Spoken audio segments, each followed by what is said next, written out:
everyone. I'm so pleased to welcome you to the MotherUp Research Pilot event. I'm Kathy Krebs. I'll be your moderator today. I'm the Committee Director of the American Bar Association Litigation Section's Children's Rights Litigation Committee, and I have the privilege of serving as the Secretary of the Board of Directors for Mothers Outreach Network.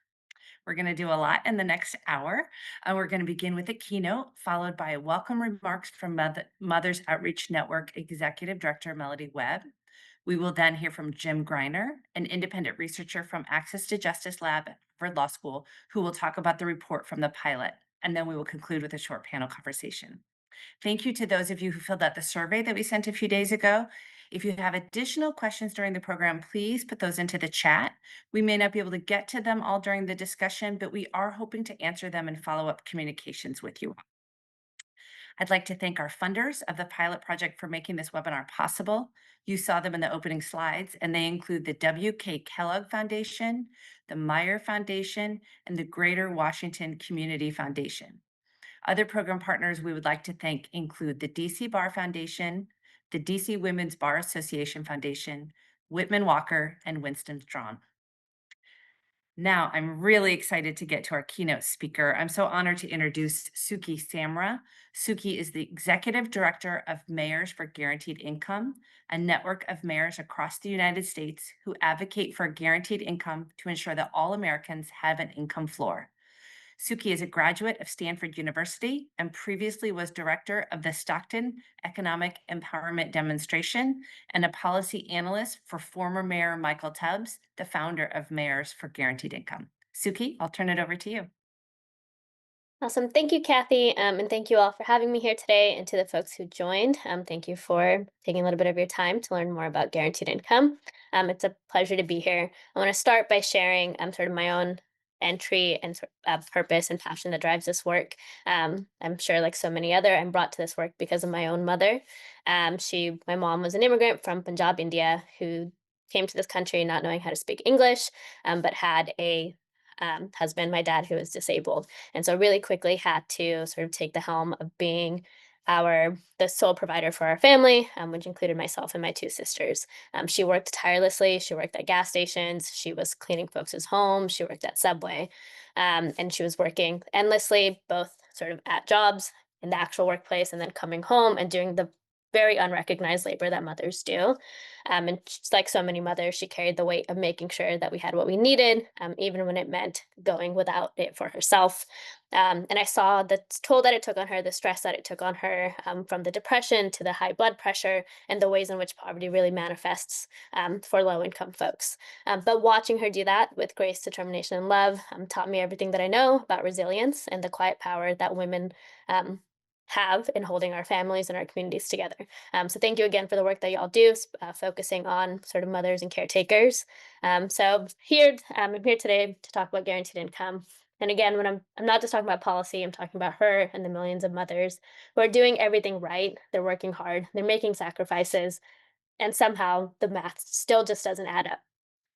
As Most shared, I lead Mayors for Guaranteed Income, which is a coalition of more than 100 mayors across the country who are advocating for direct cash payments to address the affordability crisis. If anyone was watching the election yesterday, I think what we saw across the country, from New Jersey to Virginia and all the local races in between, was that voters sent a message.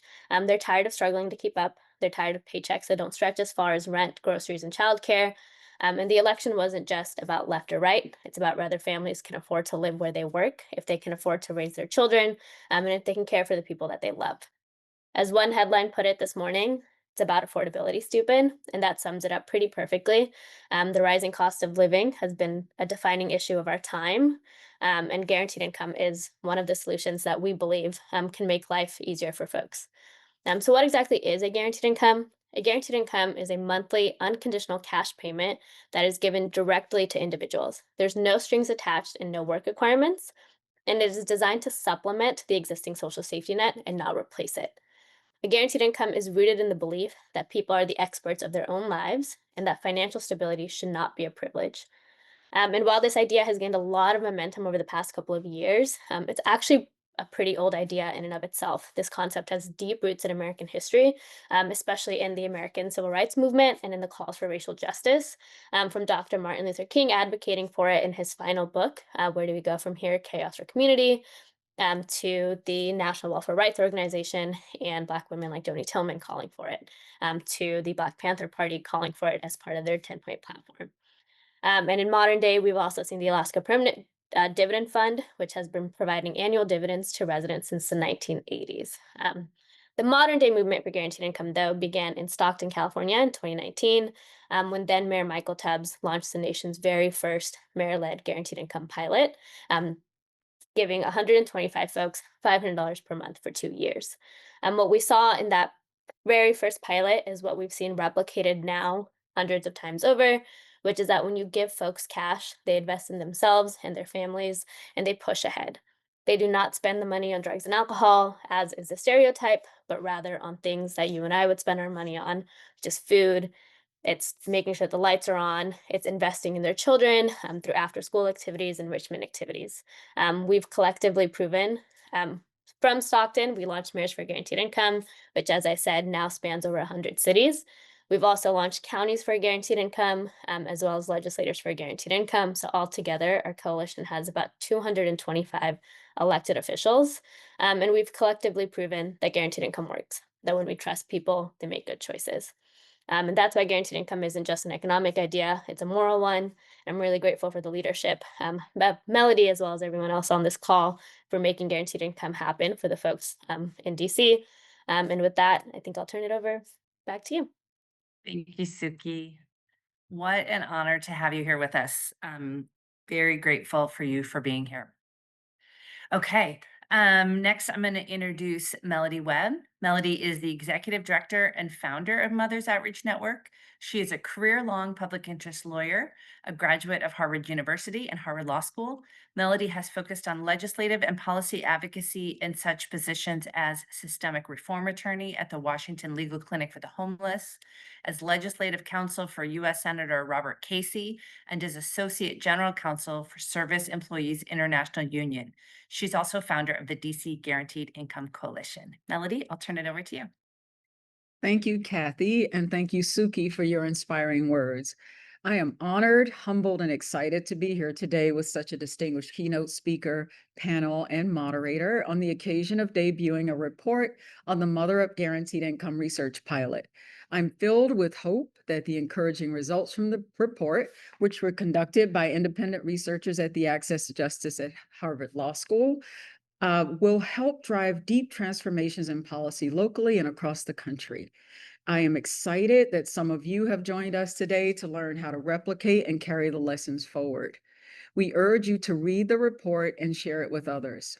As a practitioner following the work of pioneers like Professor Dorothy Roberts and Diane Redleaf, as well as parent advocate Joyce McMillan, the results confirm for me longtime observations grounded in experience. Some people felt this was a risky study that might harm our cause. Having read the results, the outcomes show the risk was worth taking. In 2021, when COVID exposed and exacerbated poverty for many, it underscored for Mothers Outreach Network what is evident to every lawyer who represents a parent fighting to keep their children after contact with a child welfare agency. And that is, when your client has a sick infant and that client lacks the funds to pay for the heat, the relevant public agency should provide funds to help the entire family rather than place the child into foster care. Mothers Outreach Network launched MotherUp Pilot for the simple truth that poverty is not neglect, but it is the driver of child welfare system involvement. It also sets the stage for systems to unjustly tear vulnerable families apart. In the richest nation in human history, this is a policy choice, and it is bad policy. Mothers and their children should not be separated because of poverty, period. Unfortunately, we know from virtually every study published within the past 20 years that the vast majority of mothers being investigated by Child Protective Services for neglect are disproportionately Black and almost always poor. Some 80 to 90% of cases in Washington, D.C. involve neglect versus abuse.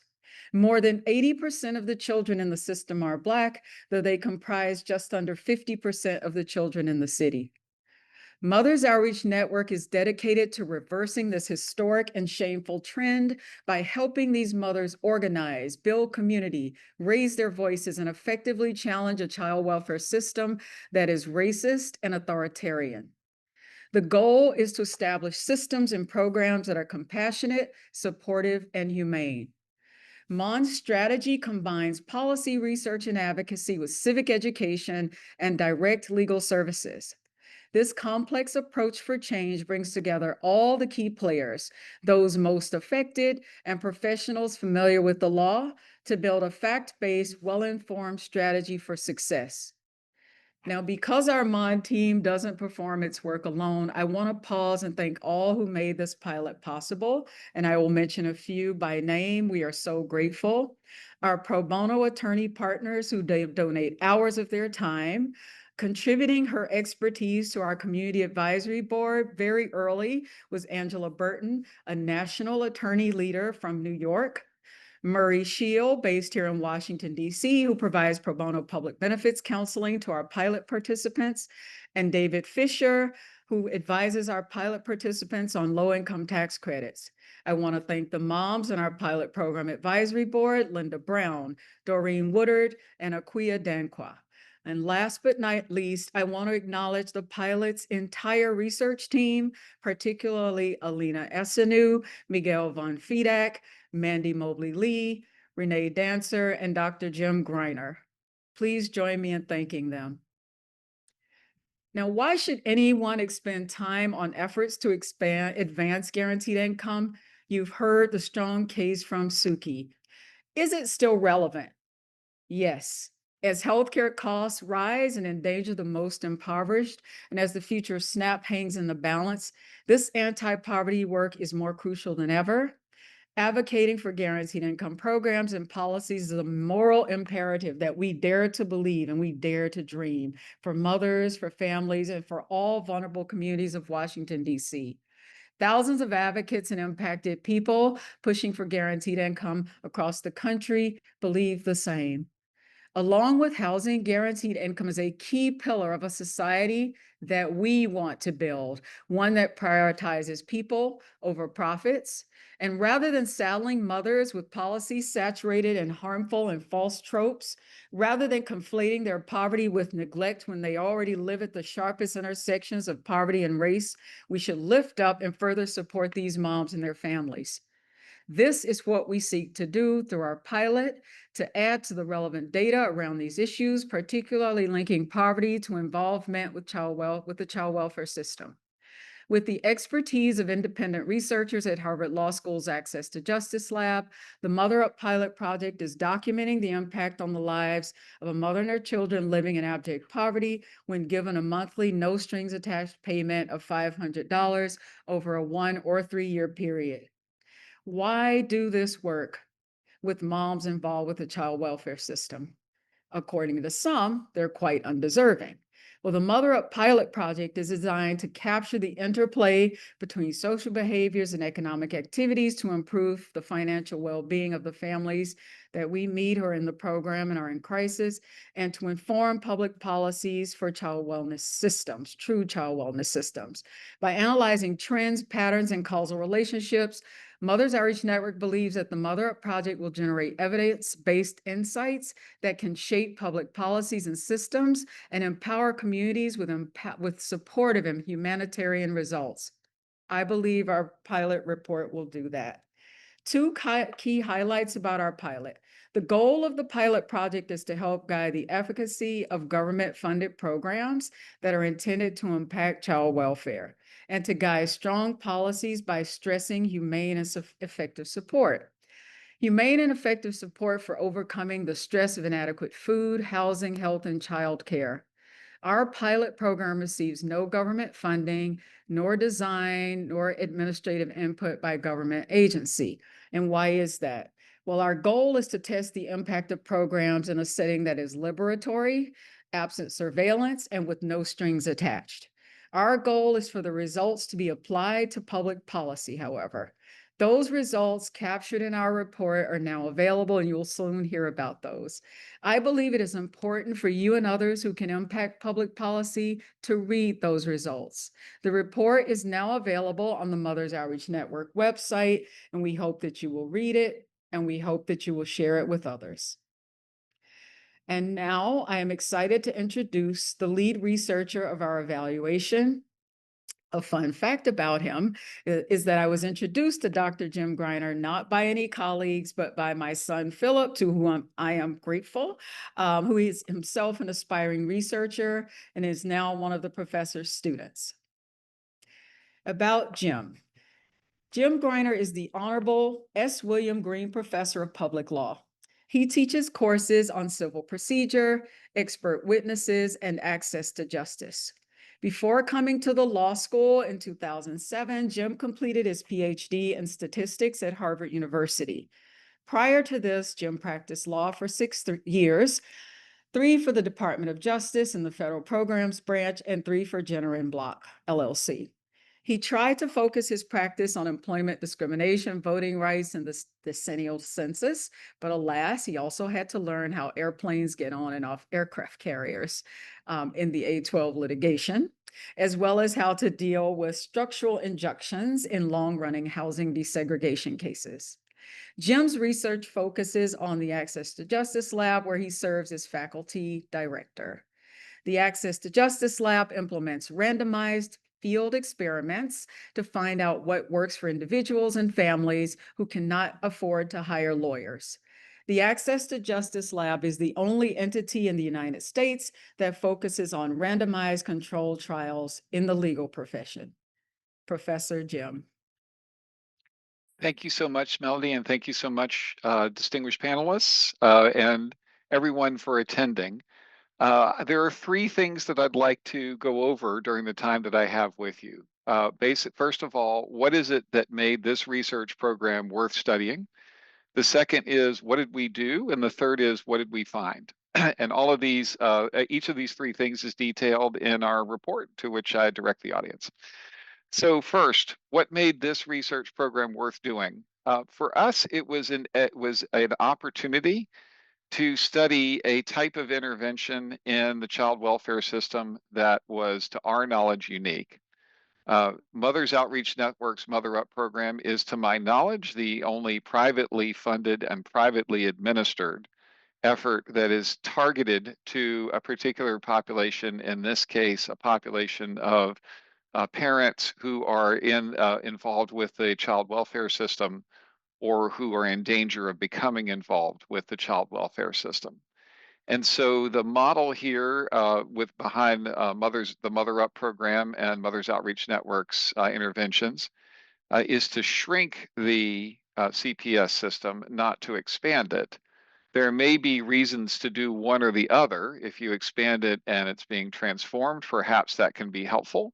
And that is the model, for example, that is tested by the Illinois Department of Child and Family Services in the Empower project, which is underway and in the field right now. And I look forward to those results. Mothers Outreach Network was different in that what it wanted to do was to shrink the system, not expand it. And so it raised private money and used that private money via a private administration program to direct it to parents who were child welfare involved or in danger of becoming child welfare involved.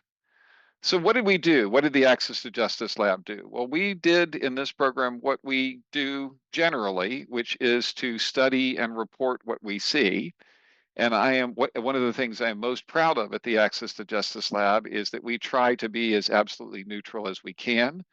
Sometimes our results support narratives on the political left. Sometimes they support narratives on the political right.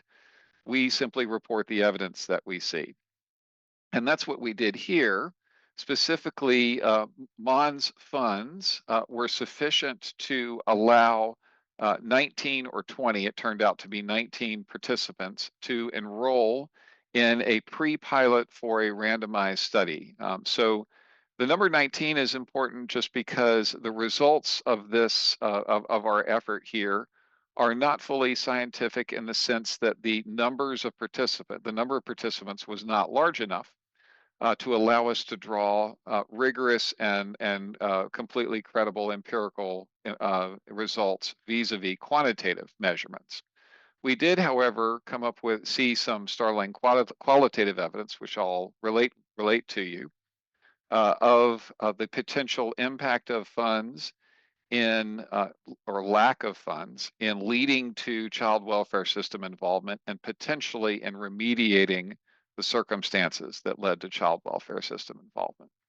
And so I'll be talking more about the qualitative evidence that this study produced than the quantitative evidence. Again, what we need to know is, in order to conclude credibly that what I'm going to tell you is really true, is a full-scale study. And we're working with MON to try to implement one of those. That would involve more participants, probably on the order of several hundred, and a much larger fundraising operation.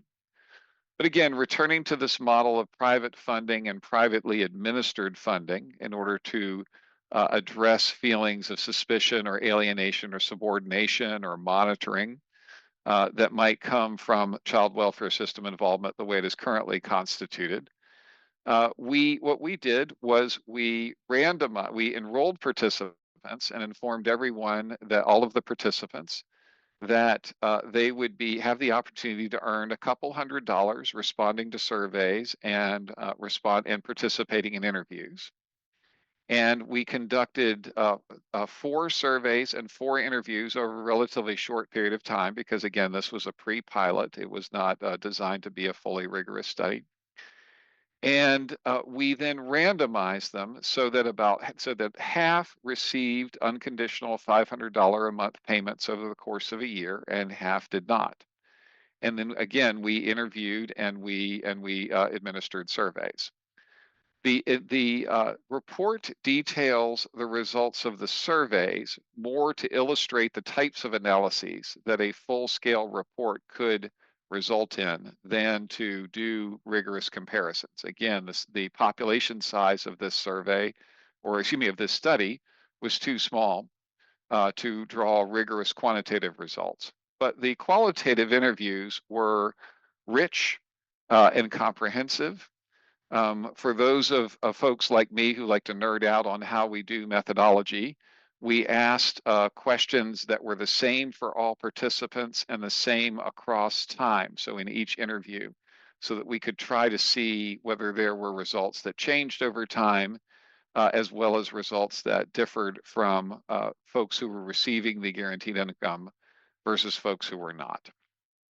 And it again is those qualitative results that we will be sharing, that I'll be highlighting here shortly. So what do those results look like? Basically, it's impossible for me to top or to exceed the results, the descriptions that the participants described themselves. So the participants were articulate. They were willing to share their feelings with us, their experiences with us. One of the purposes of the pre-pilot was to see whether the participants would find the questions objectionable, or whether they would find them offensive, or whether there would be a reluctance to participate. In fact, participants were willing to tell us their stories and were willing to share their experiences, and were generous with their time. And so what did the qualitative interviews disclose? Well, there were 4 or 5 primary themes that I think that are worth highlighting in this setting. And again, there's more information in the report. One of those themes was that finances were a big contributing factor to the circumstances that led to CFSA, excuse me, that's a DC specific term, to Child Protective Services involvement. So for example, there were 3 or 4 themes that multiple participants mentioned. One was childcare, and in particular, childcare during medical emergencies, either for the child or for the participant, the parent themselves. A second was an inability to exit a household characterized by intimate partner or domestic violence. There's a particularly good quote on this second point from one of the participants that I'd like to read to you. It says as follows: I was in a domestic violence situation with my child's father, and I just kept going back to that situation, not because I had feelings for that person, but because that was the only person I had to help with my kids, and I couldn't pay nobody to help with the kids, babysit. So there you see direct causal link between the lack of funds and an inability to exit the situation that led to Child Protective Welfare Services involvement. A third subset of or sub theme of with respect to finances contributing to child welfare system involvement was stress, both with the child and with the parent. So here's another example of a quote from a participant. And the it here in the sentence I'm about to read is the child welfare system involvement. A lot of child welfare system involvement, came from the child's being stressed out and frustrated because we couldn't afford to do a lot of things. And then so they would lash out, or there are a couple of times where they would steal. And I'm like, you can't do that.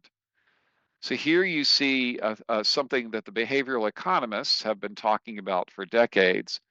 A typical narrative in anti-poverty programs is that bad decisions lead to poverty. But behavioralists have been talking for a long time about how poverty could lead to stress, which could then lead to bad decisions, such as a decision to steal. And so this participant is articulating how difficulty with finances led to, again, the CPS system involvement. And so here, the third, a third interesting sub-theme here was transportation, right? Maybe this is the fourth, I've lost count. Transportation, and this quote that I'd like to read to you, I think is particularly instructive because some participants initially said that there was no relationship between finances and CPS system involvement. But as they articulated the reasons for the CPS system involvement, what they said suggested that there was a relationship, but that the link was not direct, or at least less direct than what they thought it should be in response to our question. So here's an example of a potentially indirect link where you could see how lack of funds led to the CPS system involvement. This is a participant when asked whether lack of funds led to CPS system involvement, responded as follows. No, I don't think so, if I'm understanding the question right. So this is like whenever CPS or CFSA, I believe it's called, when I had a case open with my child. Yeah, well, I guess you could say it was because of finances, because I couldn't get to the doctor's office for the child to get seen and stuff. But also health played a part because I had surgery, so I couldn't move during the surgery recovery, presumably. So here I think you see lack of finances contributing to two things that led to CPS involvement. One of them is inability for transportation or insufficient transportation, inability to get kids to school, to get kids to medical care, to get the parents to medical care. And the second one is, again, back to child care. So here the participant had trouble because they couldn't get to the doctor's office for the child to get seen.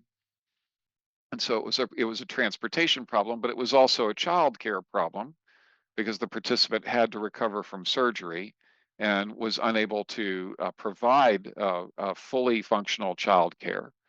And that led to CPS system involvement. Funds can address both. Funds can obviously be used for transportation and they can be used to hire child care. A second major theme that the report addresses has been addressed already in the keynote speech, which is what did participants use the money for? According to the participants, there were two particular things that came up over and over. One was addressing past due bills. So, for example, one participant said as follows: the last 6 weeks, I've basically been able to pay off a big debt. I no longer owe $10,000 to the apartment that I previously lived at. That was a big accomplishment, and I was able to pay down some other debts as well and start my credit repair journey. So again, addressing past due bills and paying down debts was a major theme. In addition, a second one was buying basic supplies for children and for the parent themselves. One thing that came up that I found surprising, and this is a bit of a theme, for example, for me personally, a learning experience for me, was that some things that folks dedicated money to, I just had been taking for granted my entire life. For instance, I have never in my entire life lived without adequate shoes, but shoes came up several times, shoes for both children and for the participants. And you can see how shoes could be the kind of expense that could keep getting delayed and delayed and delayed until it becomes a problem. Third major theme coming out of the report is the effect on finances on relationships with children. So again, I personally have had never had a situation that some of the participants are being described they're describing here. So, for example, one set of participants, or several participants, I should say, described missing out on the joy that several of us take for granted, or that most of us take for granted. One participant stated as follows: right now, like my son's birthday is tomorrow, and I don't have anything, and that's not fair to him. So here's a basic sort of rite of passage of childhood, which is receiving a present on your birthday that funds do not allow the participants to provide. Another one was another participant said referenced, excuse me, the quote, joy that the children are missing out on because I'm not financially stable. So it's like that's a major problem. And this again cycles back to the theme of stress that we were discussing earlier. Second sort of sub-theme in this effect of finances on relationships with children is the effect that finances can have on extended family relationships, not just on the parent-child relationship. So here's another participant quote. I did take my children to see this participant had received the funds, had received the funds. I did take my children to see their grandmother in in our hometown. So I felt like that was a moment when we all bonded, like a road trip. So yes, and we haven't done that in a long time. Final thing to leave you with here is evidence that addresses a narrative that Melody mentioned earlier, and that there is that has that studies have repeatedly tried to address, which is whether guaranteed income causes people to exit or to reduce their participation in the labor force. And our evidence here suggested that at least for this population of participants, the problem was in reverse. In other words, the problem was that finances prevented people from entering the labor force. It didn't cause them to exit it. It caused them not to be able to participate in it. So here's a participant's quotation. The field that I came from, they need me to have, I don't have my bachelor's degree. I was about a credit and a half away, but then I needed to stop because I had my kids. So this is an example again of how, because of the theme of childcare, finances could have enabled adequate finances could have allowed childcare to be in place and then allowed educational attainment. So again, I don't think I can do better than to simply stop there with the participants' voices, providing the evidence. And I guess our only conclusion at the Access to Justice Lab is that if a full-scale study, and it is an if a full-scale study were to repeat and find also to generate the evidence that the qualitative interviews generated in this pre-pilot, then we with the Access to Justice Lab would conclude that guaranteed income is both, or lack of income is a cause of child welfare system involvement, and that additional income might well be able to remedy the situation or to lead to less or early exit from child welfare system involvement. Thanks so much. Thank you so much, Jim. Really exciting results. Were just fascinating. Appreciate you being here and sharing that. I'm going to go ahead and start our panel conversation. Jim and Melody are going to join us for that, along with Morgan Hicks and Sapna Punja. Sapna Punja is Director for DC Partnerships and Strategy at the Meyer Foundation. She's an organizer, advocate, and strategist, having held leadership roles at organizations in the United States and abroad, primarily focused on immigrant justice and public health. She holds her bachelor's and master's degrees from George Washington University. Morgan Hicks is the mother of twins and a participant in phase 2 of the MotherUp Research Pilot Project. Morgan is active in Mothers Outreach Network and serves as a member of its Speakers Bureau. Welcome to all of you. Thank you so I'm going to much. dive right in. We don't have a lot of time, and I know that everyone is anxious to hear from all of you. Sapna, I'm hoping to start with you. Guaranteed income programs got a boost from the government and foundations during the pandemic when many people could not work. Is there continued interest by funders in this concept? First of all, I want to say thank you, and thank you so much to everyone else that put this panel together.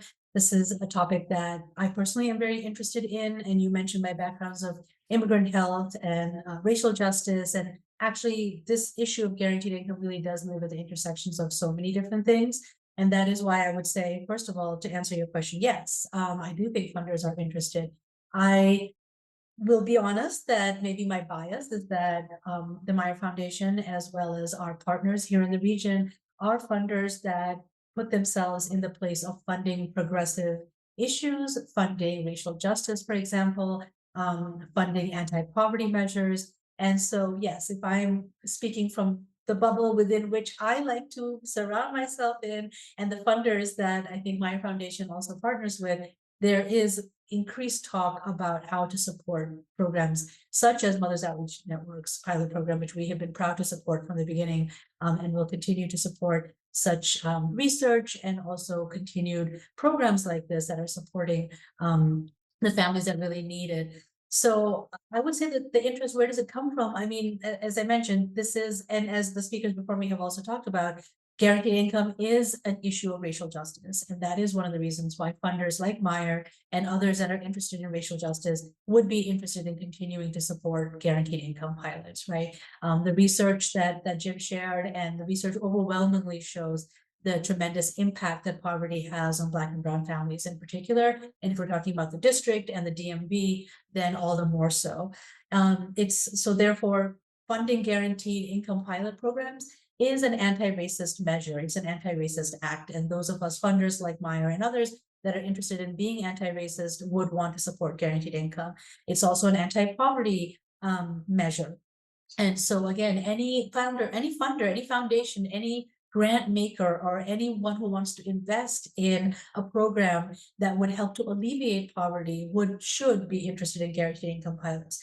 It's also very importantly, as Suki mentioned in her opening remarks as well, it is a feminist issue. We have there's a gender justice angle as well, as Jim shared in his research, as far as people, particularly people who identify as female, who are in domestic violence situations that continue to remain in abusive relationships because of finances. And this guaranteed income, also the reason that we're interested in Meyer is because it's also a pro-democracy concept, really. It's about people being able to take control and make choices for their own life. It's an economic mobility question. And last but not least, as Melody mentioned in her comments, in her remarks, it's an issue of family unification as well. And so for all of those reasons, funders are interested. Funders who care about things like human rights, pro-democracy, racial justice, gender justice, for all of those reasons, because what the Guaranteed Income Pilot program, such as Mothers Outreach Network's program, seems to provide is that very important breathing room. I've seen a study out of a group of funders in California that named it just that, that funding a guaranteed income pilot is providing breathing room. It gives you the space to be able to live the rest of your life. As Jim mentioned, some of us grew up not ever thinking about having to have adequate shoes as you walk out the house, right? And that's breathing room that is provided. That is something that is taken off of your mind to have to think about before you walk out the door. Do I have shoes? Yeah, of course I have shoes. They're here. That's not a given for people. And so that breathing room is tremendously important as well. I'll also just mention a couple other funders that I know that are interested, that I've, just seen in the research. If you look at some of the funder journals and all, I'm just coming out of actually a conference last week called the Unity Summit. And the Unity Summit is a gathering of progressive funders from around the US. And there were several conversations held by funders about supporting guaranteed income. So it's very much something that funders are interested in. As you mentioned, it should be a public program. And that's really the key to it, is that while private foundations can continue to add funding in order to make it sustainable and to make it scaled up, private funders cannot fill that gap. We just simply, as huge as some foundations might be, like Robert Wood Johnson, as I know, supportive, National Council is supportive, the Fund for Guaranteed Income is supportive. But to be sustainable, it really must be a public program. And that's where, again, the partnership with local government is super important as well, and to show that that these things can be complementary to other programs that funders might also be funding, such as social programs, right? Like there are a lot of funders that are interested in funding work around making sure SNAP is continued, making sure TANF is continued, making sure that public banking is also provided. If we're providing guaranteed income, then a complementary program of having a public banking infrastructure is also super important as well. Not to mention having restructured federal tax code. And that brings me to, I got lots of emails this morning, very excited about the news that DC Council, at least here locally, DC Council has chosen to reestablish the child tax credit. Chosen to due to the pressure put by, of course, Mothers Outreach Network and so many of your partners. I know that the pushing is what led to our local electeds choosing to reintroduce it. But this is where you see the government, local government, responding to the success of the pilot program, as well as the investment by funders, and seeing that this is actually a really good idea to reestablish the child tax credit, $1,000 per child, which was co-introduced, as I understand, by 10 council members, right? So that's amazing. That's incredible. It's a huge policy win, but more than that, it demonstrates again that government, local government must take a program like this on as a public program in order for it to be sustainable and long-term, scaled up to everybody. And I'm speaking about the district in particular. Everybody in the district that really requires that is going to be much beyond what the council has said now. But we'll take this win and we'll continue to push forward and hopefully expand out from there. So yeah, I hope I've answered your question, and I'm happy to talk more about perhaps the role of philanthropy in supporting guaranteed income. Wonderful. Thank you so much, Sapna. Morgan, I'd like to turn to you. For you personally, what was the most valuable benefit from having an extra $500 a month with no strings attached? Well, first, hello everyone. Thank you for having me. I would say the most valuable benefit would be having some type of financial stability. Not only the program has helped me financially, but I was also able to get my license, being able to afford a sitter in driving school. I was able to do fun activities with my children, like taking them to the Children's Museum. Although a lot of museums in Washington, D.C. are free of charge, the Children's Museum is not. The program has given me financial security. This program gave me a peace of mind, knowing that I would be secure with food. I am able to keep stocking. I'm able to continue to stock up my refrigerator and make sure that all my bills are paid. Wonderful. Thank you so much, Morgan. Jim, turning to you, you gave us such great information about what you found through the pilot. Do you think the MotherUp pilot research project provides convincing data to support the movement for guaranteed income program and policies? I think that there are strong hints that it can. As a statistician, what I'd like to see is a larger study with more participants in it. And so, because that would support the quantitative, the number, the numerical results, that a lot of guaranteed income pilot programs have been able to generate. There's some of them that have been. There are some studies that have been large enough in order to generate a rigorous statistical analysis. This one was not. But again, I think the reason for optimism is that the qualitative results were so startling and so clear. And so again, I think what we can say right now, what I can say right now as a scientist, is that if a future study with a larger number of participants were to produce the same results that the qualitative evidence showed from this project, then we would have quite convincing evidence.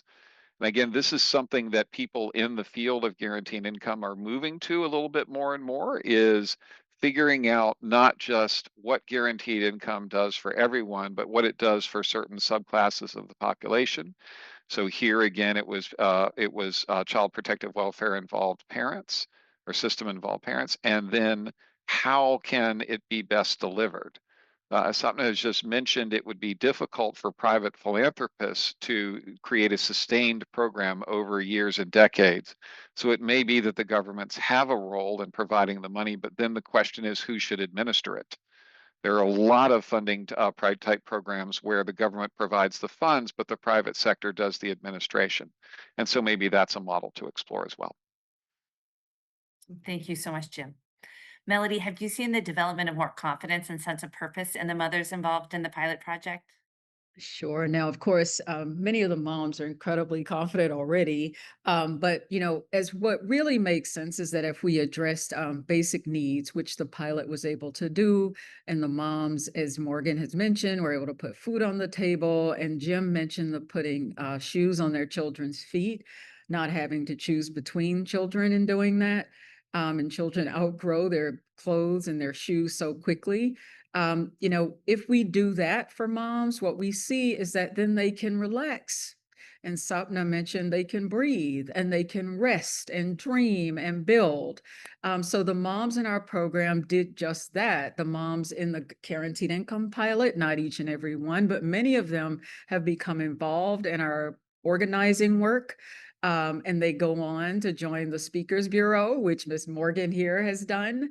They tell their stories in the community. I'm so grateful that Morgan was willing to be with us today and do that.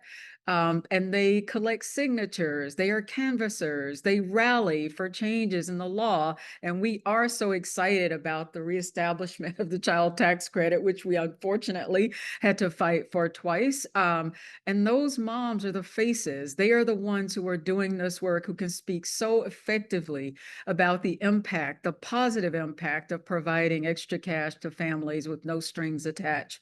They have lobbied for these impactful laws, and they have been so persuasive in telling their stories. So I would say absolutely, that is what not having to worry about basic needs can do for anyone, I would say. Beautiful. Thank you, Melody. Morgan, if the study had been conducted by Child Protective Services, would you have participated, and why or why not?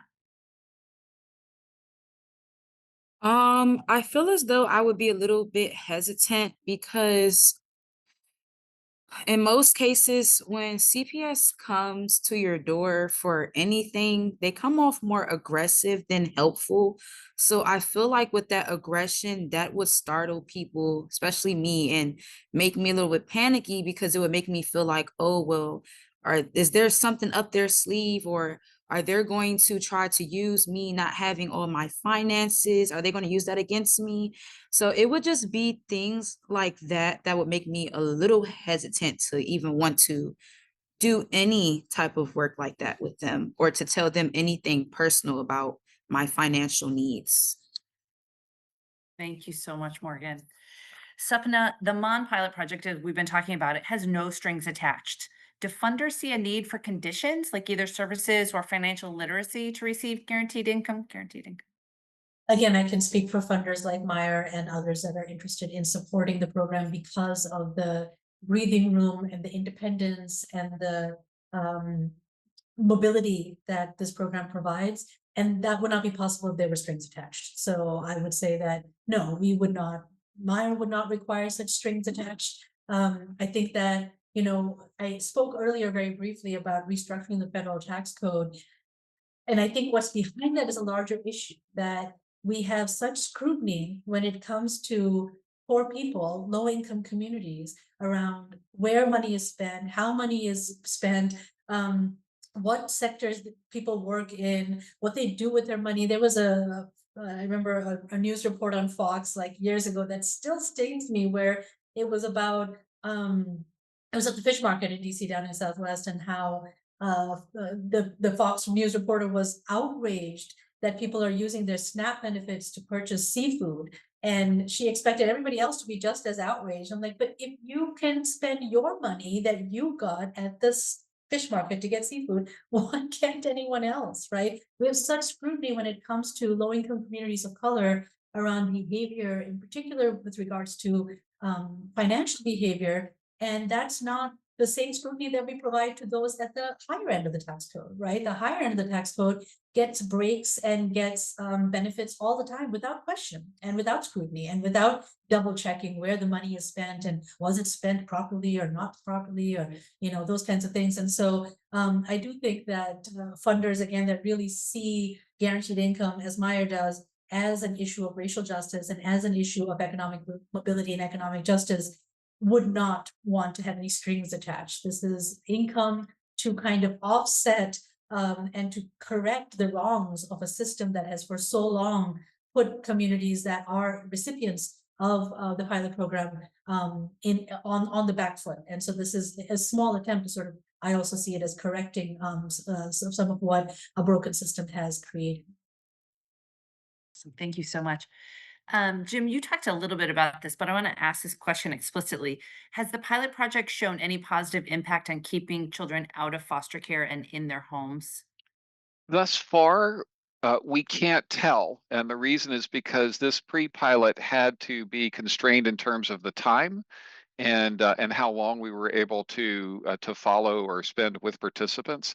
In addition, this pre-pilot didn't focus specifically on a population in which the child had been removed from the home or was out of the home.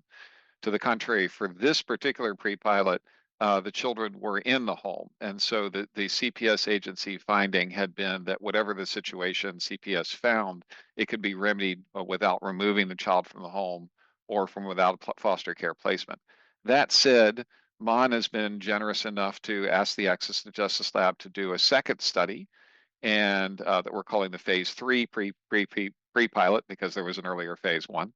And that study will in fact focus on parents either who are in severe danger or actually have had children removed from the home, presumably living in foster care, some of them at least for a little while.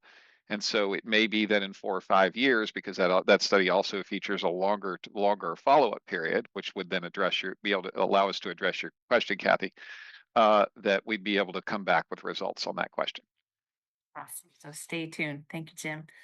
Melody, critics suggest that guaranteed income programs deter adults from seeking employment. It's been touched on before, but I wanted to ask it directly. How do you respond to that? So there was a study in 2024 that I think fueled and fit that assumption by right-leaning group Open Research, I think Unconditional Cash Study. So in that study, participants worked some minuscule number of hours per week less after the payments began, like 1 to 2 hours per week less. But Economic Security Project has written a report that thoroughly debunks it. And moreover, we know from numerous studies that in the guaranteed income space, that participants actually work more, not less. And as our report indicates, and Jim described earlier, financial barriers, in fact, impact their ability to gain employment. There's a story I will never forget: Thrive East of the River, which was one of the earliest emergency cash assistance programs in Washington, D.C., in which the mother in that pilot program was able to buy a stroller, which made it easier for her to get to work on time and to retain employment. So this is the power of cash. It actually opens up opportunities for work, and the absence of sufficient financial security is a barrier. Thank you so much. Morgan, what do you think the greatest challenge for a mother raising small children when she's financially stressed? You've got little twins, so you can well answer this question. I feel like the greatest challenge would be honestly putting a smile on your face through anything, whether it's a rough day, a sad day, you didn't get everything done that you needed to get done. Just putting that smile on your face, because kids know when something is wrong, doesn't matter the age. I feel like just letting your kids know that everything will be all right, even if you feel like it's not all right at that time. I feel like that's a big challenge, but it's very important. Thank you so much. I think we're going to have time for one more question, and I'm going to direct it to Melody. Um, Understanding that the relationship between guaranteed income and entitlement programs is nuanced. Nevertheless, the political climate right now, some may say it's not conducive to pushing for guaranteed income, which some people may see as a new entitlement program. Can you talk to us about why you're continuing to advocate for this issue and right now, in this moment? So we know that being the wealthiest nation in human history, we have the ability, we have the funds. We learned during the pandemic that giving people cash benefits the local economy, it benefits neighborhoods. There's very strong arguments for us to continue to invest in our neighborhoods and our communities by giving people who are impoverished cash to spend. The money we learned during the pandemic actually stimulates the economy. And we just really believe, as has been proven here locally recently with the child tax credits passage, that we have to continue to fight. We have to continue to tell stories. We have to continue to show the evidence. And we're so excited about this report. We think that it is a strong, strong evidence that it is important to provide cash supports. And as a nation wants to move forward, we should invest in guaranteed income. We are pretty close to the top of the hour, so I'm going to let that be the last word for Melody. Call to action to all of us. Thank you so much to our panelists for this great conversation. We hope that you will read and share the report, which is on the website of Mothers Outreach Network. You're going to receive a follow-up email after this program with additional information and a link to the report, so you can look out for that to receive more information. You'll see on the screen right now, there's a take action slide where you can get more involved and make sure that you can find the report.